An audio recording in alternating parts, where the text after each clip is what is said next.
sometimes turnover's good for a company. You get fresh blood in there, new people get to see blind spots that you didn't see before. So, I love people to work for us for a long, long time, but sometimes it is good to have some turnover and get fresh eyes. And I think you can get stronger as an organization through that. Welcome to Truly Passive Income. I'm Neil Henderson. And I'm Clint Harris, and today's guest is Devin Elder. He's the founder and CEO of DJE Texas Management Group. They're a vertically integrated real estate investment firm with over 5,000 multifamily units acquired and managed. Devin is also a pilot, a podcast host, philanthropist through the DJE Foundation, which supports disadvantaged children in Texas and the Philippines. With a passion for scaling business and giving back, Devin brings a wealth of experience and insight to the show, and I'm excited to have him here. So, Devin, thank you for joining us today. Appreciate your time. Gentlemen, thanks for having me on board. I'm excited to sit down and chat with you guys. Absolutely. Yeah. So you've got a unique business model that you combine multifamily apartments, land investing, industrial development. Can you break down for our audience in simple terms, mainly for me, simple terms, how each part of your business, how they fit together? Yeah. So we started out, I got into real estate with a little single family house, hard money loan, renovated it, was the scariest thing I'd ever done. This is 15 years ago, whatever. $38,000 purchase price. Oh my God, $10,000 rehab budget. Oh my God, 12% interest on a year loan. I mean, this was all new to me, but I'd hired a mentor. And it's kind of comical looking back that those were such big numbers at the time, but did that. It worked, created the value in the asset, refinanced out all the lender, had equity, had cash flow, had tax advantages, all the things we like about real estate. And that's when the light bulb went off. So went on to do hundreds of houses over the next couple of years.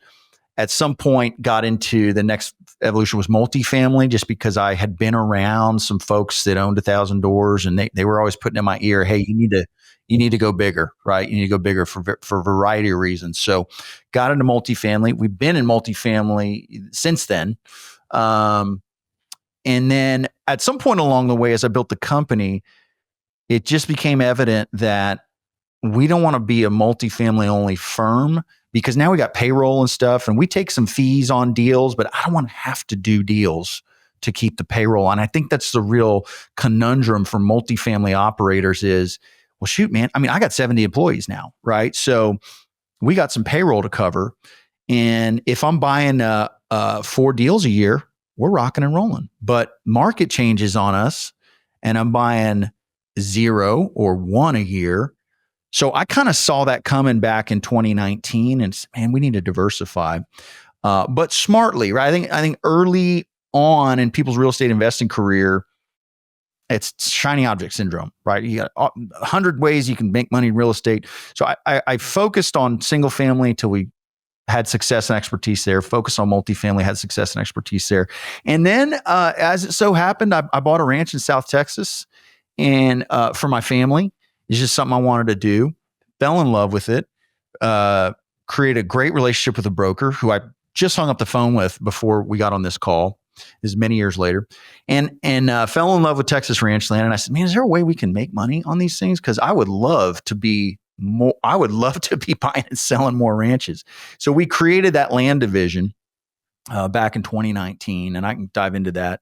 And then the industrial was just kind of on the same idea of let's get some diversity of asset classes. The common thread here is that it's really all in San Antonio or Central Texas. So we can be on site at any project within 45 minutes for the most part.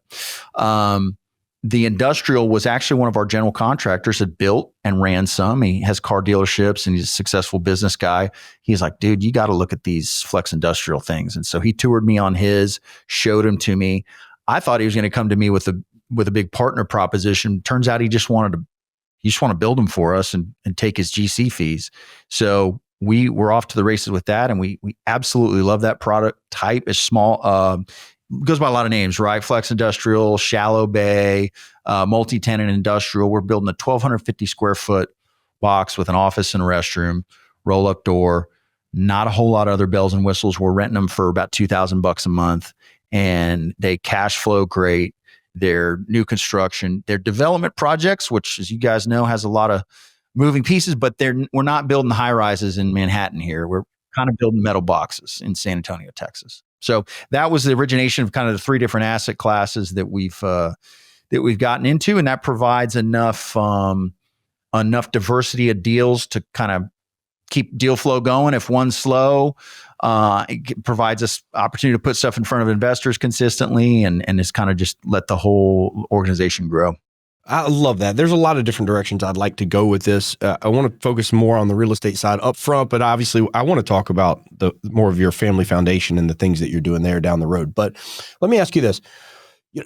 So many people in this game started with single family houses, right? Yep. Burrs or flips or wholesaling or whatever. And we talk about this linear progression that we see. One of the benefits of interviewing different successful real estate investors and business people is that we get to step back and get a 30-year snapshot of everything they've done. And they're willing to pour out and give us their condensed life experience of everything they've been through. And there's this similar trajectory of everybody like going through single family homes and then getting into multifamily, eventually getting into, a lot of times getting into syndication, either as an LP or as a GP, because they just realize there's economies of scale and getting bigger and bigger. And a lot of times, even though it's on the same pathway, some people do it faster than others. But there's this progression of people eventually get to the point of either GP operators or sometimes later on in their career, they want to be LPs. They would rather make a little bit less and invest with somebody that's doing it actively. One of the commonalities that we see, especially people that are operating in multiple asset classes like you are, is that you fail fast. Like you'll do single families and then realize, hey, this isn't it. This isn't cutting it. It's a slow way to scale. Let's jump forward and move to multifamily. And then the ability to, not even failing, but just seeing the writing on the wall of like, hey, I can see a time where not all commercial real estate is going to be doing great. Right. So let's put ourselves in a position where we can listen to what the market is telling us and choose what we want to do. So what do you attribute your ability to like navigate that and quickly move through that landscape? And like 2019 was a really good year for syndication. Absolutely. Like it was right before COVID. Everything was rocking. It was. You couldn't miss in multifamily. You couldn't. Yep. So why were you like, what caused you to be like, hey, times are really, really great. And what we are currently doing is working better than anything else. We should change. Like, yeah. Why? A bunch of things. A couple things come to mind. Number one is just, hey man, payroll. I've got an investor relations guy on payroll. It's kind of one of my first hires, going from a solo operator to a CEO of a 70-person company. I'm going, man, now that I have him, I cannot live without this role. I do not want to be in a situation I have to scale back that role because he's freed up so much time for me to go grow the company. And then you bring on, the next role. You go, man, I really cannot live without this role. So it was really just looking at the payroll and the budget going, and I really don't want to be in a position to have to shoehorn a deal in to get a fee. And but I didn't want to slow down. So it was looking at payroll going, man, we need some other revenue streams for this company. We get some asset management fees. We get, but if you look at our primary capital company, and we've got a bunch of companies, property management, different things, but if you look at our primary capital company that pays my salary and pays some of the corporate staff, it predominantly lives on acquisition fees, right? So if I'm just looking at payroll and expenses going, yeah, if it continues forever like 2019, we are golden. And I think a lot of people had that mindset. And I just said, man, if we miss a step and we end up with a year with one acquisition, that's just not going to cut it. And I do not want to downside. We've never laid anybody off, right? We've only steadily grown over the years. If I can help it, I want to keep that steady pace of year over year growth. And so it's just a function of looking at payroll. And I like what you said about failure. I think if I can attribute our success to anything, is that I have tried 1,000 locked doors before the next guy has tried his first one. And he's wringing his hands going, man, should we try this? Is this going to work? I've tried that. And then I got up the next day and tried something else. And then I tried something else. And then I tried something else. And then I finally found a door that was unlocked on the 1,000th door, while somebody's wringing their hands about, well, is this the right market for this type of thing? Or just kind of getting that analysis paralysis. So fundamentally it was, we want to keep growing, but we got to find some other avenues to generate fees that do not force us into doing a deal. And this year's a great example. We've bought one multifamily deal in 2024. We bought it in Q1, and that was a hangover from Q4 of 23. So slow multifamily year. And fortunately, that's fine because we've got other projects that we've been able to close on this year. Clint and I are both sitting there nodding our heads because we've essentially have lived this over the last couple of years. Sure. And, so much of this audience that's listening to this is mostly passive investors. This is kind of inside baseball, folks, for syndication, because it's a thing that passive investors don't really realize about syndication is you are leveraging someone else's time and experience in order to put your capital to work and earn a return. That's what syndication is. But that time and experience usually comes with multiple people. It comes with a payroll. And that's why there are those fees. It's why, and it is something we as a general partnership, our partners, Eric and Levi as well, have struggled with from the very beginning with syndication, which is, God, we don't want to get into the fee game. Nope. God, we don't want, but we now have a staff of probably 16 full-time employees working in this building, right, that are focused on acquisition, marketing, investor relations, asset management, accounting, office management, construction, all that, and that takes, luckily, we started with a venture capitalist named Eric Hemingway, who's been able to essentially use his previous success with deals that he put together all on his own with his own money to basically fund what we're doing now. But it's like you're always like, and it was a tough year last year. We did one deal. Yeah, we did one deal. Not uncommon. And we as general partners, we're not getting paid really. You're getting paid off of acquisition fees and things like that. So it's really, it's such an interesting, I didn't really have a realization of what it was like until I was suddenly in it. And then it's like, oh, okay. A lot of delayed gratification. Delayed gratification for us. There's another parallel. I think part of the reason that we're sitting here nodding our heads is that we're developers, right? So at least ours are development deals. They require patience. We buy old vacant big box retail buildings like Kmart's and grocery stores. We convert them to climate controlled storage. It takes us a year, and then it's going to take us 2 or more years to fill it up, right? Yep. So it requires patience. And because of that, especially if you're trying not to do the fee thing, it's a long time before you start getting a payday, right? You got to make sure the investors get paid first. The reason, and I want to pitch it back to you here, the reason the development deals work for us is because of 2 words that you mentioned already. It's vertical integration. Right. That we have an acquisition team looking through 50 to 70 properties a week to get down to maybe 1 or 2 deals a month that we send a letter of intent on. We closed a couple deals at the end of last year. We're going to end up closing a couple deals at the beginning of this next year. In our current year, we only closed 1 deal. So it's kind of, sometimes it just happens like that. We close a few next year, so just nothing happens in this calendar year. But it's funny, some of the projects we pick up are from operators that are buying a building and they're trying to pay retail costs for the building. They're going to hire a third-party contractor and they're going to pay retail costs for the construction, and they're hiring a third-party property management and they're paying retail costs for that. And you add all that up, it's a lot of risk, especially when you have fixed overhead costs, like you mentioned, from the salaries that you have to pay. So talk to me about the vertical integration that you guys, tell me about the components. Tell me about, did that come from necessity and your ability to control risk, or were you already doing management and development, things like that? Because what the people I see having success right now, when it's been a bloodbath the last 2 years, the vast majority of them have multiple asset classes. They've tried a lot of things, and a lot of them have vertical integration. So I think that protects you from risk. So tell me about that part of your journey. Yeah, I would agree with that. I mean, I think that a big inflection point for us was in 2020, creating the management company. And this is absolutely out of necessity, right? And in fact, if you look at, I joke, if you look back from kind of now looking backwards at our companies, the result of where we are now is basically having tried everything and failed. And this is what's left, right? This is what we're left with. These asset classes because we tried everything else. We own the management company because we tried to do it every other way. So having kind of explored everything and ended up where we are. In 2020, I had about 800 units multifamily at the time. We had a really bad experience on 2 of the assets with one third-party management company. And, it became apparent that we needed to fire that management company.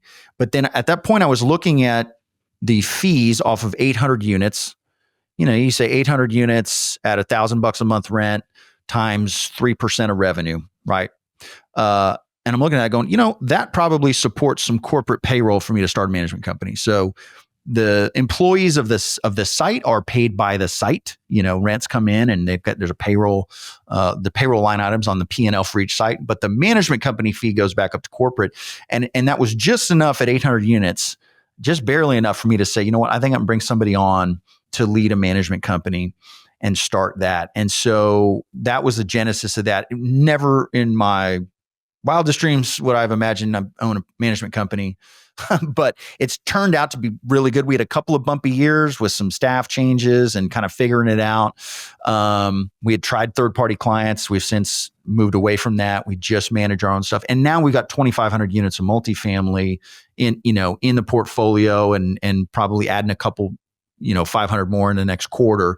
At that point, it really starts to look good. I mean, we're running 10 to 12% margins on a management company, which from what I hear is great. I love it. And, a couple $1 million of revenue. Hey, this is a real business line now. And I'm a firm believer that all our operating companies need to be profitable, not at the expense of the deals, but if it's third party at this price or us at this price, I want it to be us at this price, wherever possible, because the level of control, as no doubt you talk to countless operators, the level of control you get out of having the management company is huge. And then what we've really been able to do is have kind of some shared services. So, I've got a controller and I've got a team of accountants.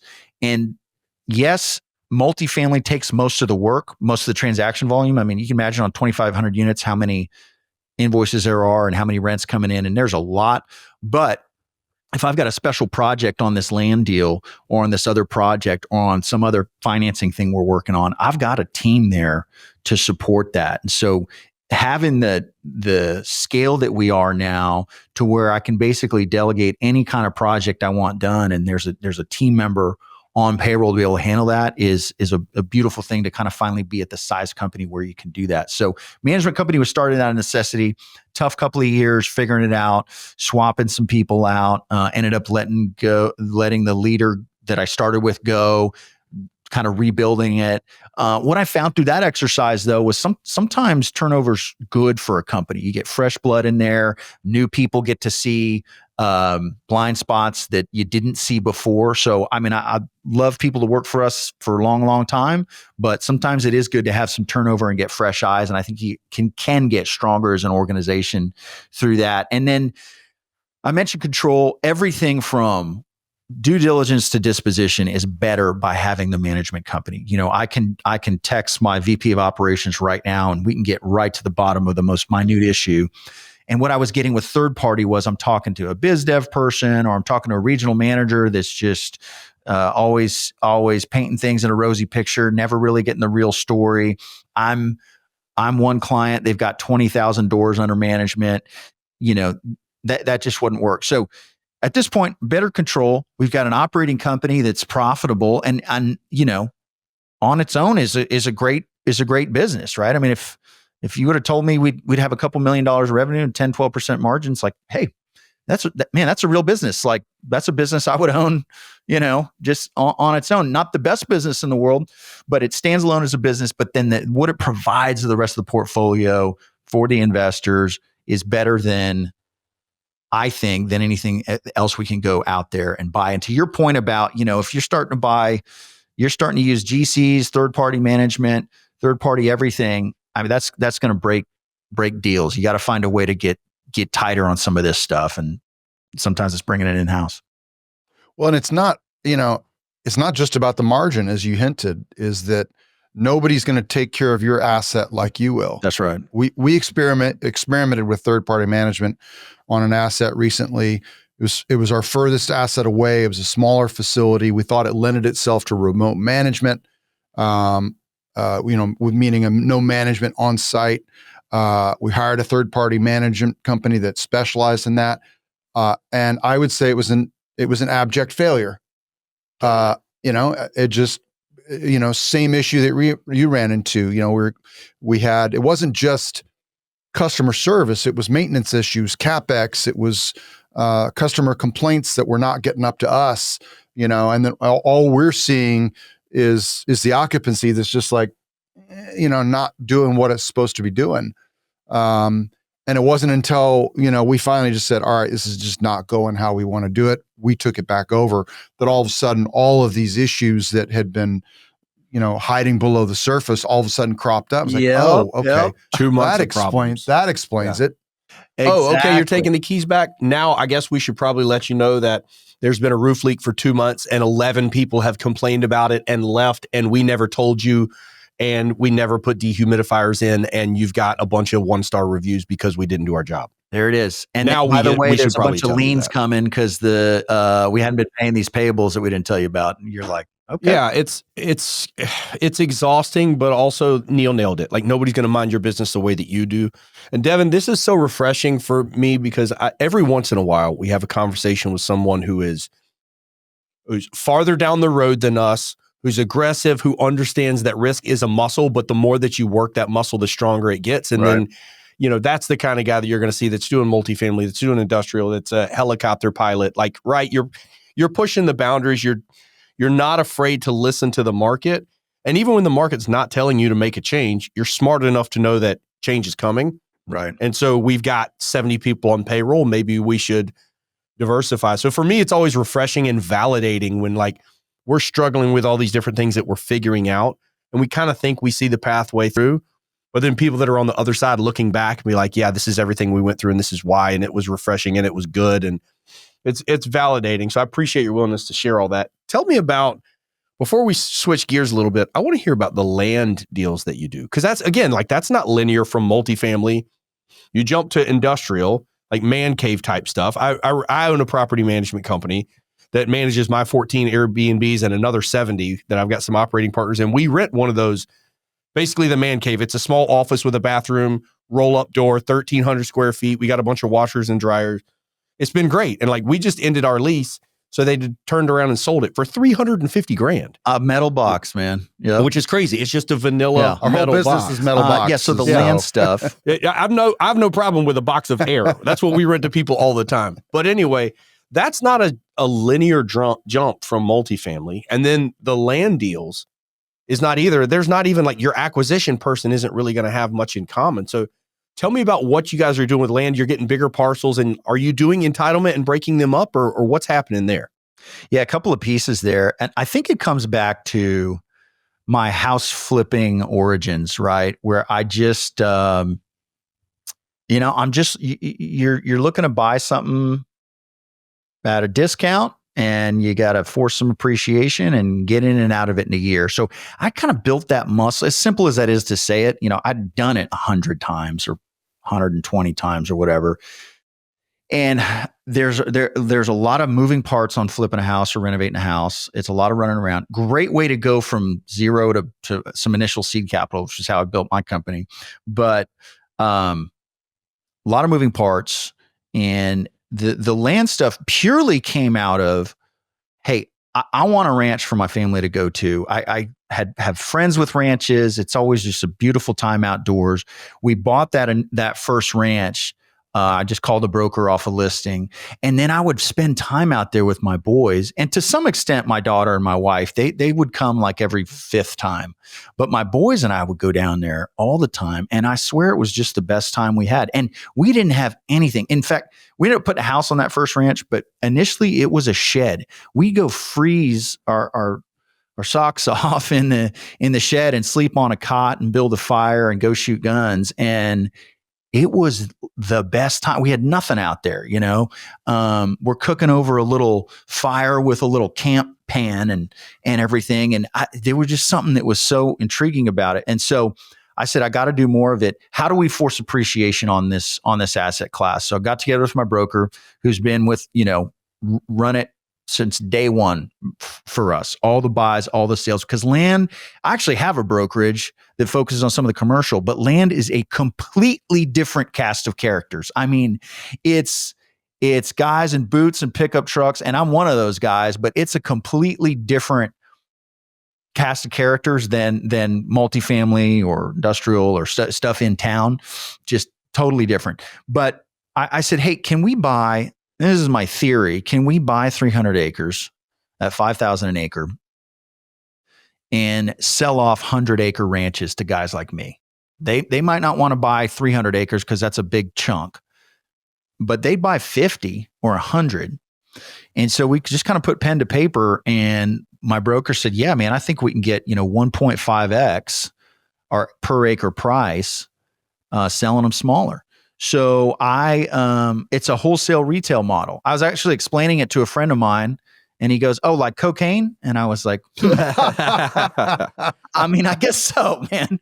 We're buying a big brick of land and we're carving off little pieces of it and selling it for a lot more. So I think that's the theory, is a wholesale retail. So buying it big, selling slightly smaller. Fortunately, I was talking to a friend of mine in California years ago, and he was like, man, what does the entitlement look like? Honestly, it's literally nothing. We post a picture of it and the listing, and then we survey it at exit. That's it. See ya. So we're not having to deal with entitlements and roads and improvements. We will maybe put a well on it. We might shred a home site. We might shred a path so that the agent can drive them around in a John Deere and show it. But what we found is, hey, I think we're going to sell 5 tracts out of this piece. We put it on market. Somebody goes, I want 1 and 2. And I'm going, man, I'm glad I didn't build a barndo on each of those, because I'm going to let the market tell me what you want. We've had this happen multiple times where I buy 300 acres. We plan to cut it up and sell it. The neighbor comes over. I need that dirt. Brother, it was just on the market next door to you. Drove past the sign every day. Well, I didn't think it was going to sell. I got to have it. I go, man, well, we got to have 1 point, we got to have this number. Fine, we'll take it. Go, okay. I mean, so we're letting the market tell us what to do with it at exit. We have an idea of how we're going to chop it up, but we're letting the market, as long as we can get that margin built in there. And they're not huge. People call my broker all the time. Hey man, I want to get into flipping dirt. I'm looking to, triple my money in 6 months. And he's like, well, I'm not your guy. Those deals exist, but not with any regularity. So we're looking for 1.5x, forced appreciation that we can get in and out of in a year. And because we're not looking for a 10x return or something crazy, there's actually a lot of deals out there that we can go do. And then what we fell into, and I didn't know about at all, but what's become a big part of our business is, hey, we can go sell you a ranch for $100K, or maybe we negotiate down to 90, or I can sell it to you for $110K and carry a note at 11% for 30 years. And then I can go, when I create that note, I can take it to my bank and get a line of credit against all my principal I have in it. So now I got no money in that piece of dirt. My capital's been returned. I'm paying the bank 7% on a portion of it, but I'm getting 11% on the whole thing. So I'm still cash flowing, and I still have the note as an asset. And fortunately, over doing 100 of these land notes, we've had 1 foreclosure that we've had to take back, which was a surprise to me. So these are all performing well. And then now we've got a portfolio of land notes. And what really has been helpful for us, especially the last couple of years, we've got this basket of notes that's cash flowing every month, whether we come to work or not. And that has been a beautiful thing, because we've got a big asset base of notes that we own, but then we've also got recurring cash flow, for the next 25, 30 years. And so that we kind of stumbled into the owner finance model, but, and the best thing is my accountant, who does an amazing job, and my broker essentially entirely run that business. So if I blew it all up and was starting again tomorrow, I would just do the land stuff with one accountant and the broker. And so the overhead for our team on that business model is very, very, very low. Sometimes I'm looking at the multifamily going, man, this is so hard and expensive. I'm looking at the land going, this is so stupidly easy and is shooting off all this cash flow. But they have their pros and cons. But that's the land business in a nutshell: buying big, cutting them down, selling at a 1.5 multiple, and either selling it outright and taking your profit up front, or keeping a note. And I don't care, take it or leave it, because if I'm getting the note, we love that cash flow. If we're getting paid out and taking our profits up front, we love that too. And so we just constantly have a pipeline of deals that we're buying, at all times. And the broker has built, he's top producing broker in Texas land. And he's always taking me on hunting trips and stuff. And I said, how much of your book are we? You're always sitting these top lists on all these ranch sales things. He's like, a lot of it, man, probably half of it. So, we love him. They love us because we're a cash buyer. We're not emotional, and we just want to do deals. So that's the land business in a nutshell. The bonus is, I don't want to forget this. Last Saturday, sitting around with the boys, girls are off doing cheer stuff. Said, boys, let's jump in the helicopter and fly down there and sit in the blind. And we go down, land at the ranch, go hunt for a couple hours, have a great time, fly it back into San Antonio. And, we got this adventure with my boys that might have been a whole weekend trip otherwise that we can just go do. And so we've always got new ranches. It's like having leases, but we'll go fish or hunt on a ranch, and then we'll pack it up for the day and get in the helicopter. And I tell my boys, this might be it, fellas. Here we got a contract coming on this one. I don't think we're ever going to see this piece of dirt again, but this sure was fun. And so getting to have that kind of adventure while we own these things is like this huge bonus. You're not going to catch me at one of my pools on the multifamily playing with my family on the weekend, but you're going to catch me out at one of the ranches on the weekend for sure. Well, we don't have this advantage in self-storage. I'm not usually. I did take my son on a site visit of an old nasty building in North Charleston. Yeah, great bonding experience. Yeah, it was a good bonding experience. Not quite as good as that. Before we dig into some other stuff that we want to cover, I'm curious how these different verticals work for the passive investors. You're syndicating these deals, I assume. How does it work walk us through each one of those different verticals and how it works for the passive investor? Yep. Quite simply, it's just debt versus equity. If we're doing land, we're just doing it. I go back to my house flipping days. Hey man, I'd pay people 10, 11, 12% on their money. Give me $100,000 for a year. Give you a lien against the project. I'm going to go do all the work and give you monthly dividends. And then when we sell, I'm going to return your capital. And I've done that, literally 100 plus times on houses. So when we started getting this land business, I said, man, let's just do that. So we tried a few with our own capital. It worked. Then we tried a small one with some investors at, hey, we'll pay 11% on your money. We're going to do it 12 months in and out. Now it's not big, sexy 20% equity returns, but it's not the risk either. It's just, I'm putting in 20% of the capital. You guys are putting in the rest. I'm paying you 11% on your money, and we're going to get you in and out. And that's proven to be just really simple for people to understand. It's debt. It's ordinary income for them. There's not depreciation. It's just, hey, I'm going to park my money at 11%, and I'm going to see it in a year. And so that's worked well and for the land stuff. For the multifamily, classic equity syndication. We're coming in with 70-30 split after a 7 pref. So, this is not going to be news to anybody, this business model, right? I was taught this and that person was taught it, and you see it out there everywhere. We'll go put together a $20 million deal. We'll raise $5 million of equity, $6 million of equity. I'm putting in 10% of that. The rest of it we're raising from investors. We're getting a 7 pref. Every dollar profit goes to investors up to 7% on their money. Everything after that, 70% goes to them. So you guys touched on it earlier. Hey, as an LP or a passive investor, you can get in a deal and get most of the benefit. Yep. Our investors own 70% of the company. We own 30%, and we've got capital in the deal too.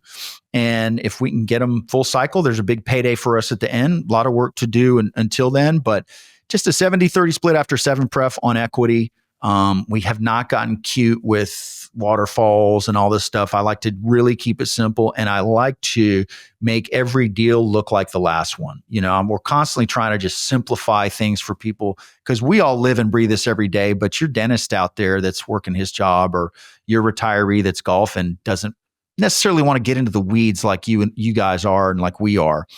Make it simple. Let's get you, the preferred return, and we're shooting for 15 to 20% return on your money per year total when the whole thing's wrapped up. So pretty simple kind of equity syndication. So that's what we've done. Debt, if there's no debt on the property, we're paying 11%, 12%. If it's equity, we're shooting for 15 to 20% returns. I love how the real value add on the land is just a smaller package, right? It's like, if you're on the school bus as a kid, you go buy a box of blow pops from Costco and then sell them on the school bus for $1 a piece when you bought them for $0.25 a piece in a big box. That's basically what it is. So that was one of the questions I had, is like, what risk is there involved? If you're putting a road system and septic and a barn dominium on each of these places, that's a lot of sunken cost, which is cool, because if people buy 4 out of 5 of them, you've got a ranch, hopefully you got for free, that you're just chilling on, but you have carrying costs on all of that. So you're not doing anything. You're breaking it up, just listing it as is, maybe, wood chipping in a quote unquote road system or a pathway to get in, or a home site or something like that. So it really is literally just buying 500 acres, breaking it up into 5 plots for 100 acres or 50 acres or whatever it may be. Are you doing anything to buy below market value? I know you've got a land broker, and just how it is with residential, the top 10 or 12 properties that sell, by the time they hit the market, they've usually been picked over. And if he's the top broker, he's bringing you pocket listings. But are you guys doing anything to wholesale properties, or is he banging on doors, or is he just the guy to know, and it's all about that who, not how? Yeah, we've had conversations about this. There's a lot of wholesalers out there in the single family world. I've come to find there's a lot of wholesalers in the land world too, and they don't have a great reputation, right? And so we're not out there trying to steal something from grandma. We're really are paying fair prices on our buy, which I love, because I'm just looking for my multiple. We sat down in the very beginning. I said, man, if you can get me my multiple, that's a North Star for me. It doesn't matter if it feels like we're overpaying. If you can get me the spread, let's get it. It doesn't mean we have to go, try to steal a property to make it work. The other thing about buying stuff that's predominantly on market is there is a prodigious amount of inventory. I mean, the number of ranch deals that would fit in our initial criteria, let's say 100 acres plus, 100 to 500 acres or 100 to 1,000 acres, the number of listings hitting Lands of Texas on a daily basis is dozens or hundreds. So there's so much inventory out there. And I've talked to some land wholesaling guys, and they're like, man, you're just buying it at market for the most part. So, we're going to negotiate and get the best price we can, but we've got a lot of looks because our model is so simple, and we're not looking to hit a home run every time. We're just looking for base hits over and over. I'm a big fan of just build the machine, build a conveyor belt, and just execute. Same every time. And because your buyer pool is different, if you're buying $1 million ranch and you're selling $200,000 ranches out of it, different buyer pool. Your weekend warrior's buying that $200,000 ranch. He's not buying the $1 million ranch. It's a much smaller buyer pool. So you're taking it from a smaller buyer pool of $1 million, $2 million, $3 million cash buyer, small buyer pool, to a very large buyer pool of like every dad out there that wants a weekend place, right? Every weekend warrior that can go get a loan with Capital Farm Credit and put 20% down and swing the note every month. That buyer pool is huge. So that's all we're doing. And because of that, we've been able to stay reputable. We can operate out there, or Caldwell Bankers, the brokerage that runs all our stuff. And to your question earlier, they do a prodigious amount of marketing on our behalf, right? I mean, they're doing every listing we have, they're pushing it out on Facebook. They're doing drone videos, they're flyering. So they've got a very a very well-oiled traditional marketing machine to just get in front of people. And as a result, they have thousands of leads coming in. And the cool thing about ranches is, they might get a lead on one deal that doesn't work out, and you can show multiple ranches to that lead. So they've got the whole marketing machine. They've got the team built out to handle the transactions. And all that we're on the hook for is the commission on the buy and the sale. And that's a beautiful thing that's one thing we don't want to bring in house, because there's so much specific expertise in the land business. So let me ask you this. It's this equivalent of a debt fund. People are putting money in. You're using that. You're paying them 10, 11% per year, but you're also owner financing a lot, or seller financing a lot of these. So the people are putting their money in. Are they expecting a return of capital after a year, or is it like you just leave your money in and you're going to get 10, 11% per month, annual return paid monthly until you tell us you want your money back or whatever? Because otherwise their capital is still locked up in the seller financing position. Unless you go to the bank, like you talked about, I guess you're pulling that's how money back to pay them out. Yep. What we do is we structure it really simple to say, hey, we got a land deal. We're raising $1 million, pays 11% monthly distributions for a year. But you're getting out at a year. And so what we do on the back end behind the scenes is we market it, we sell it. We might sell parcel A. We get 100,000 cash in. Well, we could go back and pro rata return everybody's capital at that sale. And then now our entire distribution calculation changes, and you basically turns into a accounting nightmare. Or we just say, guys, we're just going to pay you on your cash, and we're going to take you out at the end. And that's so much easier. And it costs us a little bit more to do it that way.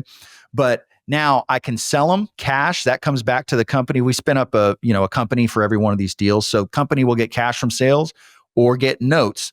Then at the end of that project, if we've got a basket of notes that we have instead of cash, we take those notes to the bank and go, hey, we want to collateralize these notes. We want to get made whole. And they'll loan 65% on the note, and that returns the capital to that deal. And then at the end of that project, we can say, all right, we've got cash from sales and we got cash from the line of credit against the note collateral, and put that together. We're going to return investor capital. They're out of the deal. And we're left with cash profit from sales, and we're left with a note portfolio. And the note portfolio is really a big strategic initiative of ours, just to continue to grow and grow and grow that, because of you've got note asset value, and then you've got cash flow. And those are two things we want to aggressively grow. I love that. All right. I knew this was going to happen. We're running out of time here. So I want to switch. I would love to dig in a lot more on this, but I want to talk to you. I've got two young boys. I've got a 5-year-old and a soon to be 2-year-old. I live on an island called Carolina Beach in Wilmington, North Carolina. It's not the richest place around, but I grew up as one of 6 kids, very poor, in a lower middle class family. Everything that I get in my life is going to have to be something that I create myself. And I'm self-motivated to do that. I was in medical sales for years, and I chose real estate as the vehicle about how I want to try to create a legacy for my family. One of the fears that I have is raising my boys in an environment where there is a lot more money around than I was used to. And I don't want to raise a couple little turds, right? And so my vision of how, in a world where we spend so much time thinking about money, to me, it's really important to keep in mind that, number one, it's not going to make you happy. And number two, there's no point in dying with a big stack of stuff. My goal for myself, my wife, and our boys is we want to die with a giant stack of pictures of things we did in cool places with beautiful people that we love. And I think that travel is something that I want to be a big part of our lives, not just like resorts and having fun and doing all those things. Those things are important too. But I want to travel for the sake of giving world perspective and gratitude about the country we live in, the area we live in, the opportunities that we have, and using those opportunities to try to bless other people and create a sense of empathy and apathy within my children. Because if I just leave them money, 3 generations later, the money's gone and they're probably terrible people. If we have an opportunity to try to put some kind of a family foundation in place with a focus as a family on a purpose that's more important than just us or trading time for money, I think there's a better chance that 5-6 generations from now, they're probably decent people and they understand that, like, we're not here for the purposes of growing wealth, but if we have wealth, it's to create good people that also can bless the people around them. So I've been doing a lot of research recently on like the foundation side of things, the philanthropy side of things. How do we use that as a tool to make sure that we're producing decent humans? So I want to talk to you about your philanthropy and then the DJE Foundation, what you do, how you started it, and how is that playing a role within your family? Yep. So I agree with all of those statements, right? Our family prayer ends with, thank you for our blessings. Let us be a blessing to others, right? And that's just kind of like built into my kids as a philosophy. And I think the kids are never listening to you, but they're always watching you. And so part of creating the foundation, really that came out of, we were having a couple of tremendous years. And frankly, I was adjusting to that. I was like, man, this thing's grown a lot bigger than I ever thought it would in the beginning. And I wasn't feeling guilty about it. This was the dream, but I was feeling like I do not exist to create profit for myself. There's got to be more than that. So the foundation was really almost a balance to all of this effort that I was putting into the companies and continue to. And so I just said, man, I don't know anything about this, but I'm going to start. And I think that's just kind of a common theme is this is something I want to do. I'm going to start it and I'm going to get better at it. So we started the foundation in 2020. I had no idea how to give or what to do. A lot of foundations seem to be scams or whatever. So what we did was pretty simple. We started a 501c3 foundation focused specifically on improving disadvantaged children's lives. There's like a tax code for it and everything. Got that up and running, created the charter, created the bank account. And I just said, hey, from my operating companies, we're just going to give a percentage of our profits to the foundation. And when the foundation's got money, we're going to make grants. Because I'm not trying to build right now up a whole staff and all this stuff. I think if you get to the point where you're trying to give away hundreds of millions of dollars, that's warranted. I just wanted something to where as our companies grow, there's the spillover automatically goes into the foundation. I got a text from a buddy of mine yesterday. Hey, we're doing this thing. We're raising money to do these wells, these water wells in India, trying to raise some money. And, I looked at the bank account for the foundation, sent it to my accountant. I said, hey, finish off this raise for them, right? They're raising X amount of dollars. They're building wells. They've already got all this up and running. Just go finish it, right? So a little grant like that. And then we found a couple there's an orphanage in the Philippines that a friend of mine started that we're able to fund. There's some stuff locally in San Antonio with orphans and with hard of hearing kids that we're able to support. And so it's really just a matter of the better the companies do, a percentage of our profit goes to the foundation. And I think it's important for people to understand this is not from deals, right? We're not taking money out of deals, giving it to the foundation. The deals are their own P&L, but the profit from our operating companies, that's what goes in the foundation. So it's entirely self-funded at this point. And the goal is, we look at it every quarter.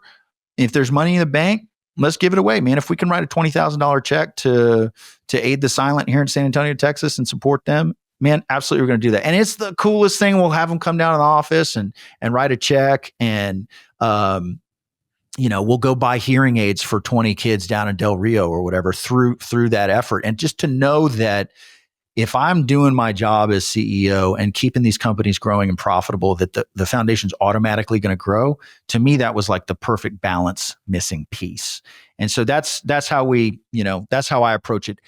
Million ways we could probably be better or more impactful, but I plan to have it for the rest of my life. And I think it's a good example for my children. And I've even heard from employees that, hey, this was kind of one of the things that attracted me to look at this company in the first place. So I think, it's everybody involved wins with that approach. Well, Devin Elder, I know Clint and I have both enjoyed this conversation. It's been one of my favorite interviews in a long time, both for, kibitzing and complaining about the challenges of being a syndication to understanding the way your model works for passive investors to that, which I think is a great place to stop. If any of our listeners want to find out more about you and get in touch with you, what's the best way for them to do that? You can put DJE Texas in Google. And that'll take you to the website. That'll take you to, socials, all that stuff. We got a lot of content out there. So it'd be djetexas.com or one of those other platforms. And thank you guys very much for the time, and really enjoyed it. Thank you so much for listening and watching the Truly Passive Income podcast. If you liked the show, if you think it would be useful for someone else, the greatest compliment that you could give us would be to share the episode. Leave a comment down below or leave us an honest review. If you have any questions, don't hesitate to let us know down below. And remember, with truly passive income comes freedom of time, place, and the freedom to pursue your higher purpose.